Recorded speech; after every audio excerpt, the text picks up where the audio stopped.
नमस्कार प्यारे विद्वान साथियों। पीएसबी के इस ऑनलाइन डिजिटल प्लेटफॉर्म पर मैं महेंद्र चौधरी आप सभी का तहे दिल से स्वागत करता हूं। मित्रों, अपना जो टॉपिक है वो परसेंटेज चल रहा था और अपन ने पिछली क्लास में परसेंटेज के कुल 30 क्वेश्चन हल किए थे।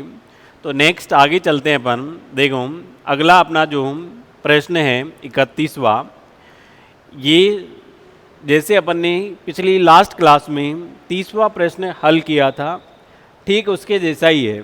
बस वहाँ हमसे ये पूछा गया था कि कितने विद्यार्थी जो है वो परीक्षा में उत्तीर्ण हुए हैं, कितने प्रतिशत अनुत्तीर्ण हुए, यानी वहाँ परसेंटेज में पूछा था।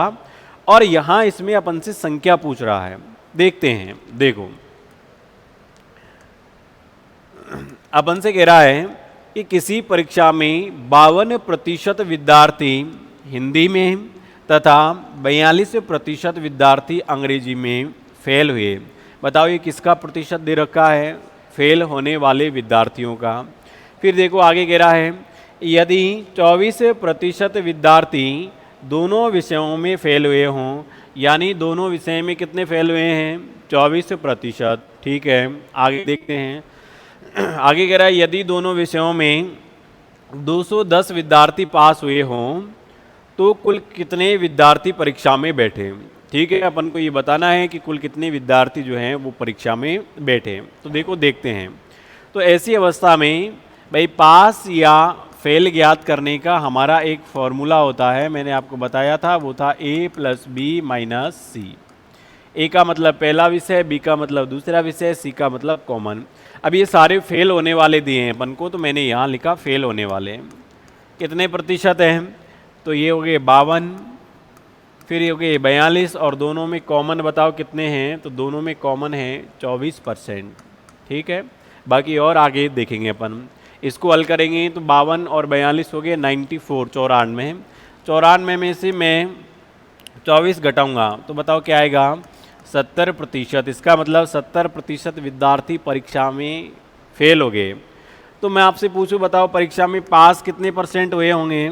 तो आप कहोगे सर परीक्षा में पास हुए हैं 30%, यानी 30% विद्यार्थी पास हुए हैं।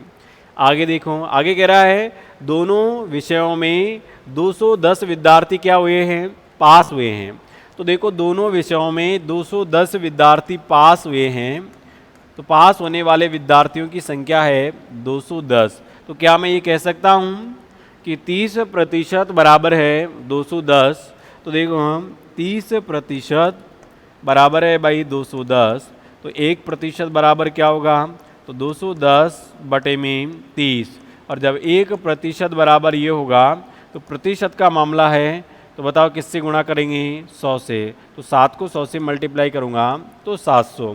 तो बताओ कक्षा में कुल विद्यार्थियों की जो संख्या है, यानी परीक्षा में कुल कितने विद्यार्थी बैठे, तो वो जो संख्या होगी वो हो जाएगी 700। ठीक है, तो यानी अपना जो आंसर होगा वो 700 होगा। ठीक है, चलो नेक्स्ट देखते हैं। देखो अगला प्रश्न 32। इसमें अपन से क्या कह रहा है? इसमें अपन से कह रहा है एक परीक्षा में किसी प्रत्याशी ने 30% अंक प्राप्त किए और वह 6 अंकों से फेल हो गया। ठीक है, तो जैसा जैसा दे रहा है वैसे वैसे लिखते हैं। भाई कक्षा है, उसमें एक प्रत्याशी ने, तो देखो ये पहला प्रत्याशी हो गया। ये जो पहला प्रत्याशी है, पहले प्रत्याशी ने कितने अंक प्राप्त किए हैं? तो पहले प्रत्याशी ने 30% अंक प्राप्त किए हैं, तो मैंने यहाँ लिखा 30%। और बताओ कितने अंक से फेल हो गया? 6 अंक से ये फेल हो जाता है। तो मैंने आपको बताया अपन को कुछ नहीं करना है, जो जितने अंक से फेल होगा उसको पास कर देना है। तो अगर मैं ये 6 जोड़ दूँ, ये पास होगा नहीं होगा? हो जाएगा। दूसरा देखो, सेकेंड प्रत्याशी,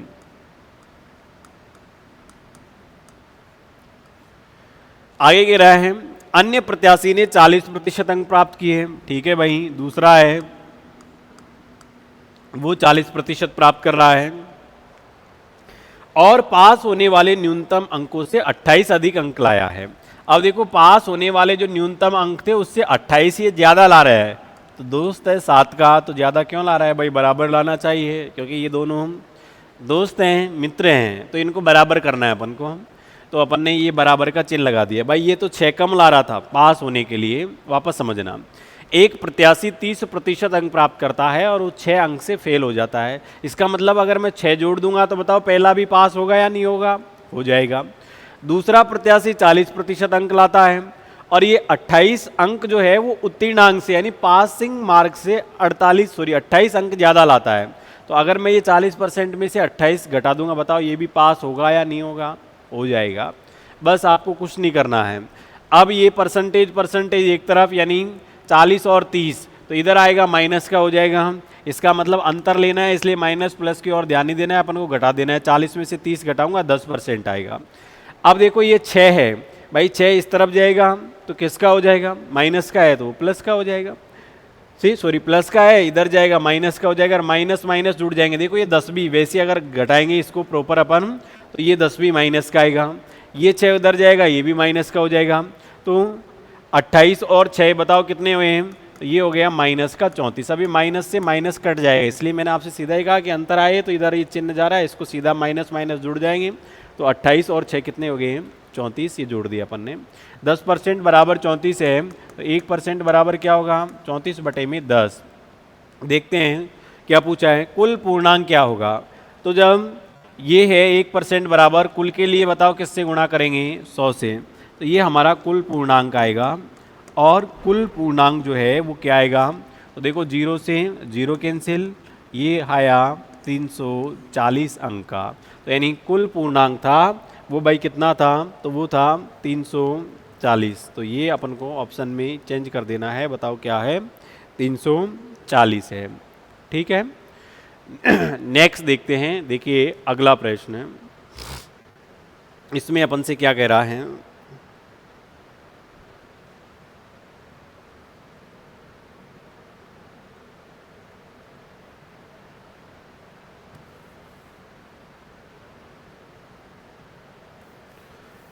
देखो अगले प्रश्न में क्या कह रहा है, वैसे एग्जाम की दृष्टि से इंपॉर्टेंट है। अपन से कह रहा है कि भाई एक परीक्षा में 1100 लड़के तथा 900 लड़कियों ने भाग लिया। तो एक परीक्षा है, उस परीक्षा में बताओ लड़के तो कितने हैं? 1100 बॉयज हैं, गर्ल्स कितनी हैं? 900। ठीक है। उनमें से 50% लड़के और 40% लड़कियां परीक्षा में उत्तीर्ण हो गई। यानी लड़कों जो यही लड़के जो है उनका तो कितना प्रतिशत पास हुआ है? 50%। लड़कियों का कितना प्रतिशत? 40%। ये उत्तीर्ण होने वाले हैं, यानी परीक्षा में पास होने वाले हैं। देखते हैं आगे क्या कह रहा है। आगे कह रहा है तो अनुत्तीर्ण परीक्षार्थियों का प्रतिशत कितना रहा, यानी हमको अनुत्तीर्ण परीक्षार्थियों का प्रतिशत बताना है। तो भाई कैसे ज्ञात करेंगे? सबसे पहले तो अनुत्तीर्ण विद्यार्थियों की हमारे पास में संख्या आनी चाहिए, तब जाके परसेंटेज ज्ञात कर सकते हैं। तो देखो सबसे पहले तो अपन अनुत्तीर्ण विद्यार्थियों की संख्या क्या होगी वो ज्ञात करेंगे। हमें पता है कुल टोटल 1100 है, 1100 में से 50%, इसका मतलब 50% पास, तो 50% फेल हुए होंगे। तो 1100 का आधा कर दो, तो इसका मतलब 550 ही पास हुए हैं और 550 ही क्या हुए हैं? फेल हुए हैं। ठीक है। ऐसे देखो लड़कियों की संख्या है 900, 900 में से भाई 40% तो पास होने वाली है, तो बताओ फेल कितनी हुई होंगी? तो 60%। तो ये 60% निकाल लो इसका। तो 2 जीरो से 2 जीरो कैंसिल, 9 6 54, यानी ये आई 540। अब देखो 550 तो लड़के हैं और 540 क्या हैं? लड़कियां हैं जो परीक्षा में अनुत्तीर्ण हुई है। हमसे कह रहा है अनुत्तीर्ण विद्यार्थियों का प्रतिशत क्या है। तो यानी अपन को बताना क्या है कि अनुत्तीर्ण विद्यार्थी जो है इनका भाई अनुत्तीर्ण का प्रतिशत क्या है। तो देखो यहाँ 550 और 540 हो गए 1090। 1090 विद्यार्थी अनुत्तीर्ण हुए। ये कितने में से अनुत्तीर्ण हुए? तो जोड़ो 1100 लड़के हैं और 900 लड़कियां हैं, तो 1100 और 900 हो गया भाई 2000। अब प्रतिशत ज्ञात करना है तो 100 से मल्टीप्लाई करेंगे। तो देखो 3 जीरो से 3 जीरो कैंसिल और इसका भाग देंगे 2 5 10, 2 चौके 8, 1 बचा 10 हो गए, 2 5 10। तो 54.5% जो विद्यार्थी है वो बताओ क्या हुए हैं? अनुत्तीर्ण हुए हैं। ठीक है। इस प्रकार के प्रश्नों को अपन ऐसे हल करते हैं। आइए देखते हैं अगला प्रश्न। देखो अगला प्रश्न क्या है।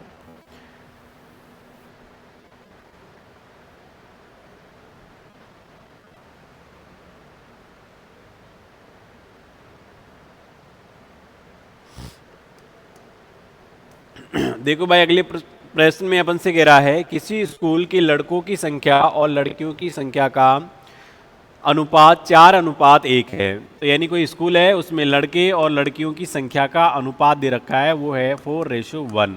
ठीक है। आगे देखो, आगे कह रहा है लड़के के यानी लड़कों के 75% को छात्रवृत्ति मिलती है। तो लड़कों के तो भाई 75% को हम, और लड़कियों के 70% को बताओ क्या मिलती है, छात्रवृत्ति मिलती है, यानी इनको स्कॉलरशिप मिलती है। ठीक है, तो इनको क्या मिलती है भाई, स्कॉलरशिप। अपन को देखो उन विद्यार्थियों का प्रतिशत ज्ञात करना है जिन्हें छात्रवृत्ति नहीं मिलती है। लेकिन एक चीज़ यहाँ देखो, क्या हमें लड़कों की संख्या दे रखी है भाई, इतने लड़के हैं। क्या लड़कियों की संख्या दे रखी है, विद्यालय में इतनी लड़कियां हैं, नहीं दे रखी, लेकिन आपस में उनका रेशो दे रखा है, 4:1 का संबंध है। तो ध्यान रखना, ऐसी अवस्था में अगर अपन से पूछे कि लड़कों की संख्या क्या होगी, तो दी गई जानकारी के आधार पर लड़कों की संख्या अपन नहीं ज्ञात कर सकते। लेकिन परसेंटेज में पूछ रहा है कितने परसेंट को छात्रवृत्ति नहीं मिलती है, ये अपन ज्ञात कर सकते हैं। अब देखो कैसे ज्ञात करेंगे। अब ये परसेंटेज में पूछ रहा है, प्रतिशत का मामला है, इसलिए मैं इसको भी 100 से गुणा कर देता हूं और इसको भी 100 से गुणा कर देता हूं। ठीक है, 100 से गुणा मैंने क्यों किया, क्योंकि परसेंटेज का मामला है। अब इसी को अपन कुल संख्या मान लेते हैं कि भाई 400 तो लड़के हैं और 100 क्या है, लड़कियां। अपन को उन विद्यार्थियों का प्रतिशत ज्ञात करना है जिन्हें छात्रवृत्ति नहीं मिलती है। तो बताओ 400 में से भाई 75% को मिल गई, तो कितने को नहीं मिलेगी, इसका मतलब 25% को नहीं मिलेगी।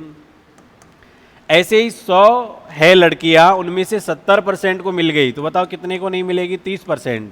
तो 100 का 30% वैसे 30 ही आएगा। तो देखो इसको हल करेंगे तो 25 चौके 100 और ये हो गया 30, यानी 130 विद्यार्थी ऐसे हैं जिन्हें छात्रवृत्ति नहीं मिलती है। हमें क्या ज्ञात करना है, इनका प्रतिशत बताना है जिनको छात्रवृत्ति नहीं मिलती है। अब देखो यहाँ नीचे कुल लिखेंगे अपन, तो कुल कितने हो जाएंगे भाई, 400 और 100 500। 500 में से कितने को छात्रवृत्ति नहीं मिली, 130 को। और बताओ प्रतिशत का मामला है, इसलिए किससे गुणा करेंगे, 100 से। ये 2 जीरो से 2 जीरो कैंसिल, और देखो हल करेंगे तो भाई 5 दूनी 10, ठीक है, 3 बचा, 30 हो गई, 5 6 30। इसका मतलब 26% विद्यार्थी ऐसे हैं जिन्हें छात्रवृत्ति नहीं मिलती है। क्लियर है, तो ये आपको अच्छे से समझ में आ गया होगा। अब देखो अगला जो प्रश्न है 35वां, ये आपको हल करके बताना है, ये आपका होमवर्क है। सेम इसके जैसा ही है, जैसे अपन ने 33 और 34 वाले प्रश्न को हल किया है, उनके जैसा ही है। तो ये जो 35वां प्रश्न है ये आपको हल करना है। और आज के लिए अपने 5 जो प्रश्न थे वो विधिवत रूप से समाप्त होते हैं। बाकी अपन नेक्स्ट अपनी अगली क्लास में मिलते हैं। तब तक सभी साथियों को मेरा प्यार भरा नमस्कार। जय श्री कृष्णा।